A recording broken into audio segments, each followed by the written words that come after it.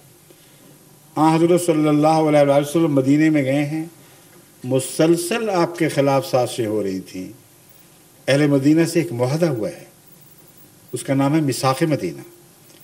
اس میثاق مدینہ کی روح سے آپ نے وہاں زندگی بسر کرنے کے لیے گیو اینڈ ٹیک کے بعد اصولوں کو تسلیم کیا، اور مسلسل اس عرصے میں آپ کے خلاف، آپ کی امہات کے خلاف، آپ کی ازواج مطہرات کے خلاف، مسلمانوں کے خلاف سازشیں جاری رہی ہیں. زہر تک دینے کی کوشش کی جاتی رہی. اور غلبہ کہنا اس کو اس قدر ناجائز بات ہے کہ اس مدینے میں جہاں ابھی بھی آپ کو یہود اور دوسرے عیسائیوں پر عددی غلبہ نصیب نہیں ہوا تھا، وہ اسی طرح بندھے ہوئے قبیلے موجود تھے. اس مدینے پر جنگ احزاب میں سارے عرب قبائل امڑ آئے ہیں. تو یہ کہہ دینا کہ آپ کو فتح نصیب ہو گئی تھی، ریاست قائم کرتی، بالکل غلط بات ہے. جنگ بدر تو پیدا ہو ہی نہیں سکتی تھی. اگر مدینہ جاتے ہی ریاست نصیب ہو گئی تھی تو جنگ بدر کہاں سے آ گئی، جس میں تمام مسلمان چھوٹے بڑے بوڑھے کمزور ملا کر 313 تھے، اور اس کے مقابل پر مکے سے 250 میل سے چل کر آنے والے سوار جوان اونٹنیوں اور گھوڑیوں پر ان کی تعداد 1000 تھی. یہ کیسی ریاست تھی؟ 313 نے اپنی کمزوری کے باوجود 1000 کو شکست دی. یہ الہی ریاست تھی، یہ آسمانی مدد تھی. اس کے سوا سب ممکن نہیں تھا کہ واقعہ ہو جاتا. تلوار کا زور نہیں تھا. پھر اگلی جنگ دیکھیں، جنگ احد. اس میں حضرت صلی اللہ علیہ وسلم کے مقابل 700 کے مقابل پر 3000 کا لشکر تھا. جنگ غفیر تھا. اور اس وقت بھی جب جنگ نے پلٹا کھایا ہے تو آپ کی حالت بالکل کمزوری کی تھی، یہاں تک کہ ایک موقع پر اعلان ہوا کہ آپ شہید ہو گئے. اور مدینے میں قرآن فرماتا ہے خوب منافقوں نے باتیں اڑائیں اور جگہ جگہ چہمگوئیاں ہوئیں، مذاق اڑائے جانے لگے، اور حضرت محمد صلی اللہ علیہ وسلم نے کوئی جوابی کارروائی نہیں کی. اس کو تلوار کی ریاست کہا جاتا ہے. پھر آگے جب جنگ احزاب ہوئی ہے تو حضرت صلی اللہ علیہ وسلم کے تمام حمایتی جو آپ کے ساتھ تھے، ٹوٹل تعداد 3000 سے زیادہ بتائی نہیں جاتی، اور سارے عرب قبائل نے آپ کو گھیر لیا تھا. اہل مدینہ نے اپنی مدد کھینچ لی. یہود نے اس خلاف وعدے کی خلاف ورزی کی کہ اگر کوئی حملہ آور ہوا تو ہم آپ سے دعا نہیں کریں گے، ہم آپ کے ساتھ ہو کے لڑیں گے.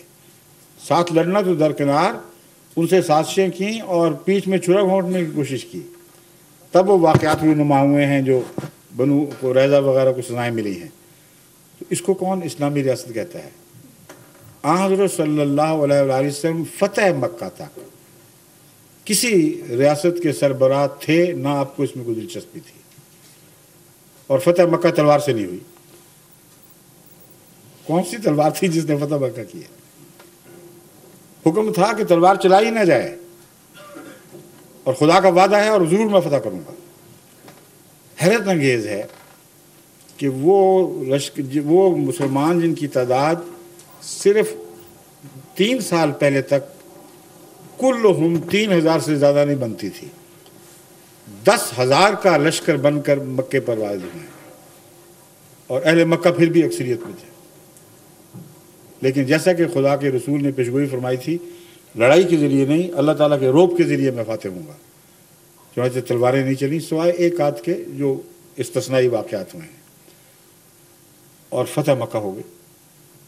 فتح مکہ کے بعد کسی کو مجبور نہیں کیا کہ دین بدلو ورنہ تمہیں قتل کریں گے، ایک بھی واقعہ نہیں. اس لیے یہ جو تصور ہے آپ کے ذہن میں بعض آج کل کے علماء نے غلط ٹھونسا ہوا ہے، جو اسلام کی شان کے منافی ہے، اس کی تائید میں نہیں. اسلام اس طرح پیش کریں تو دنیا کو مغلوب کرے گا، کیونکہ اس کے ساتھ اس کے نشانات کی طاقت ہے، اس کے دلائل کی طاقت ہے، اور اسی پیغام کی قدر کی جاتی ہے جو اپنے دلائل کے روز سے، نہ کہ زور کے، نہ کہ تلوار کے زور سے دنیا پر فتح حاصل کر لے. اگر تلوار کی فتح کے کوئی معنی ہیں تو پھر کمیونزم کو اسلام سے بھی بڑی برتری حاصل ہو گئی. اس نے تلوار کے زور سے اس سے زیادہ لوگوں کو سرنگوں کر دیا جن کو اسلام نے کبھی بھی کیا تھا. پھر عیسائیت کا غلبہ مانے. اس غلبے کی حقیقت ہی کوئی نہیں. جو تلوار اور طاقت کے بل بوتے پر ہو، غلبہ وہ جو دلوں کا غلبہ ہو. اور حضرت محمد رسول اللہ صلی اللہ علیہ وسلم کا غلبہ قرآن کا غلبہ اور دلوں کا غلبہ تھا. یہ ہمارا ایمان ہے. ٹھیک ہے. ایک سوال ایک ابھی کچھ تھوڑی سی پیاس باقی آئیے.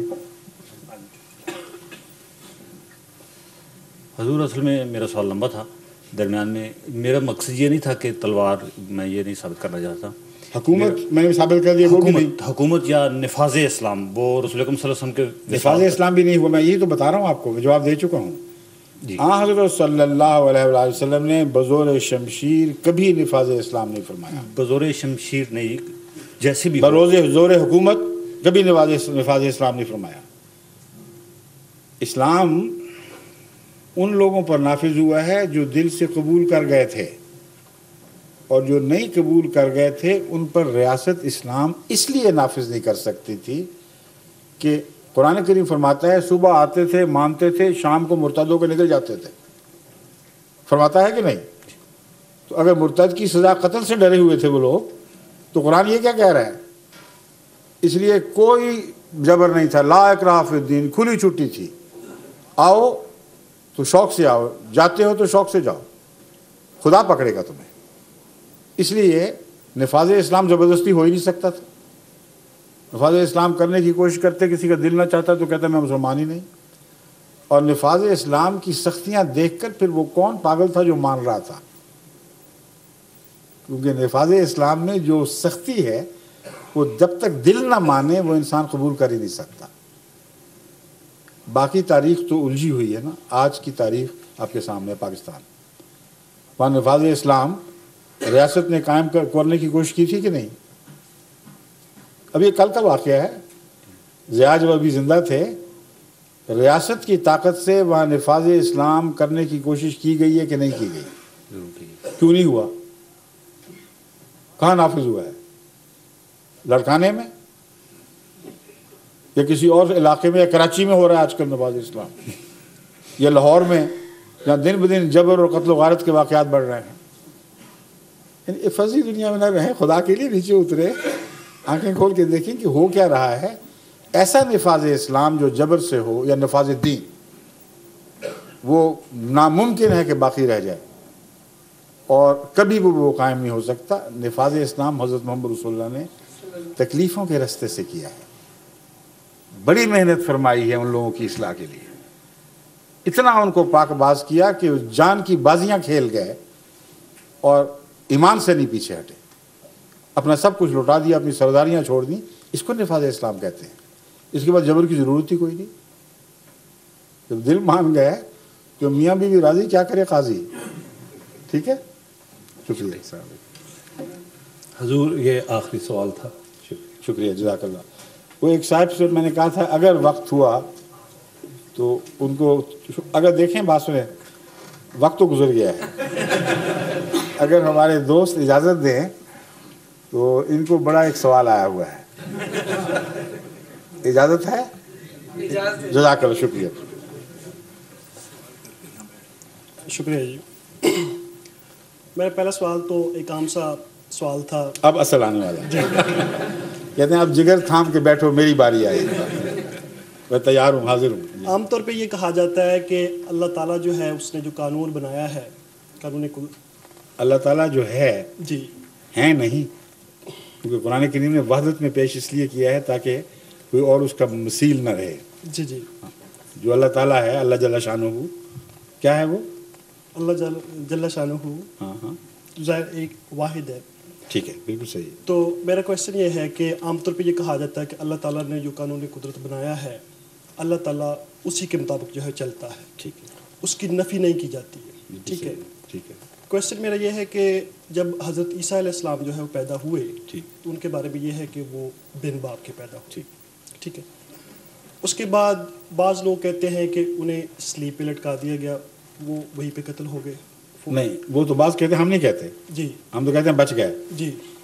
بعض لوگ کہتے ہیں کہ انہیں آسمان پہ اٹھا لیا گیا، ٹھیک ہے، اور بعض لوگ کہتے ہیں کہ انہوں نے اس کے بعد وہ خلاف قانون ہے جی جو دوسری بات ہے، جی جی اس لیے ہم اس کو نہیں مانتے. جو پہلی بات ہے وہ خدا کے قانون کے خلاف نہیں ہے، اس لیے ہم اس کو مانتے ہیں. بن باپ کی پیدائش جی قانون قدرت کے مخالف نہیں ہے، کیونکہ زندگی کا آغاز ہی بن باپ سے ہوا ہے. جی اور تبھی قرآن کریم نے اس سوال کے جواب میں کہ آدم کہ عیسیٰ کا باپ نہیں تھا، اگر اس وجہ سے تم اس کو خدا مانتے ہو، تو فرمایا آدم کی پیدائش پر تو غور کرو کیسی ہوئی تھی. اور آدم کی پیدائش کا آغاز تمام دنیا کے سائنسدان تسلیم کرتے ہیں کہ زندگی ایسی زندگی سے ہوا جو بن باپ کے چلتی تھی، صرف مائیں تھی. اس کو کہتے ہیں اے سیکشول ریپروڈکشن.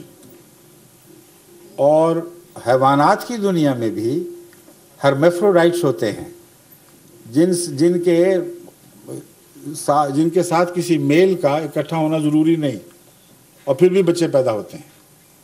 سمجھ گئے؟ جی تو قانون قدرت کے خلاف کیسے ہوگا؟ یہ کہہ سکتے ہیں کہ انسانی دنیا میں ہمیں اس قانون قدرت کی اطلاق کی اور مثال دکھائی نہیں دیتی. یہ تو کہہ سکتے ہیں، اسے خلاف قانون قدرت نہیں کہہ سکتے. بس خدا تعالیٰ نے نفی نہیں فرمائی، اعجازی ایک نشان ہے کہ انسانی زندگی میں بھی یہ واقعہ کر دکھایا جو حیوانی زندگی میں مسلم ہے. ٹھیک ہے؟ جی شکریہ. اب وقت ہو گیا. اچھا، السلام علیکم، خدا حافظ.